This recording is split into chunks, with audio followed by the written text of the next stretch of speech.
नमस्कार साथियों, स्वागत है आपका the hidden thread Sharad channel में। तो आज हम सुनाएंगे आपको विष्णु पुराण अध्याय 5 की अद्भुत कथा।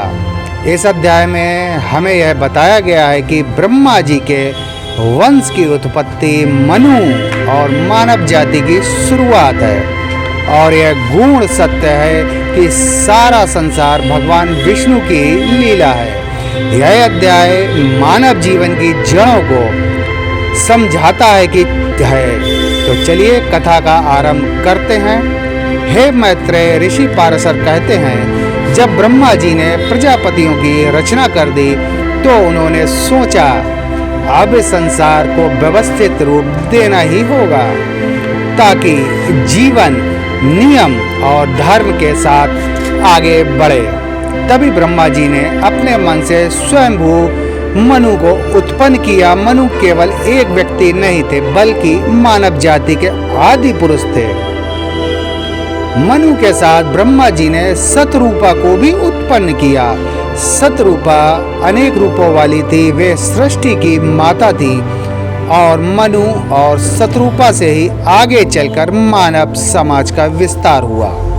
ब्रह्मा जी ने मनु को आदेश दिया, तुम पृथ्वी पर जाकर धर्म, नियम और मर्यादा की स्थापना करो। मनु और सतरूपा के पुत्र और पुत्रियां उत्पन्न हुए। उनसे ही आगे चलकर राजाओं की वंश परंपरा चली। ऋषियों का जन्म हुआ और समाज का निर्माण हुआ।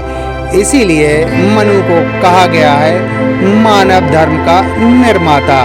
राजनीति और समाज का प्रथम गुरु मनु ने ही मनुष्यों को सिखाया।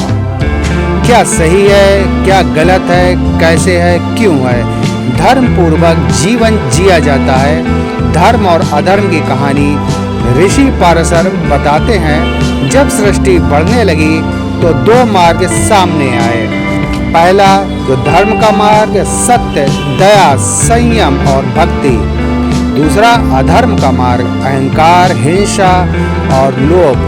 जो लोग धर्म के मार्ग पर चले वे सुख और शांति को प्राप्त हुए, और जो अधर्म में डूबे ही रहे वे स्वयं अपने दुखों के कारण बने रहे। इस अध्याय में एक अत्यंत महत्वपूर्ण सत्य मैं बताता हूँ। ऋषि पारशर कहते हैं, हे मैत्रेय, ब्रह्मा भी विष्णु से उत्पन्न है और रुद्र भी विष्णु की ही शक्ति है। भगवान विष्णु ही हैं। सृष्टि के आरंभ हैं, सृष्टि के मध्य भी हैं, और सृष्टि का अंत भी वही है। जो जन्म लेता है वह विष्णु से ही आता है, जो जीवित है वह विष्णु की ही शक्ति से जीवित है, और जो मरता है वह भी अंत में विष्णु में ही विलीन हो जाता है। ऋषि पारशर समझाते हैं कि संसार सपने के समान है। धन, पद, शक्ति, शरीर सब नश्वर है, लेकिन भगवान विष्णु का तत्व अविनाशी है।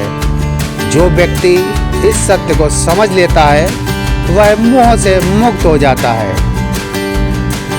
इस अध्याय का उपदेश स्पष्ट है। मनुष्य को धर्म के साथ जीना चाहिए, अहंकार से लाखों कोस दूर रहना चाहिए, और भगवान विष्णु को ही जीवन का आधार मानना चाहिए। भक्ति, ज्ञान और कर्म तीनों का संतुलन ही सच्चा जीवन है।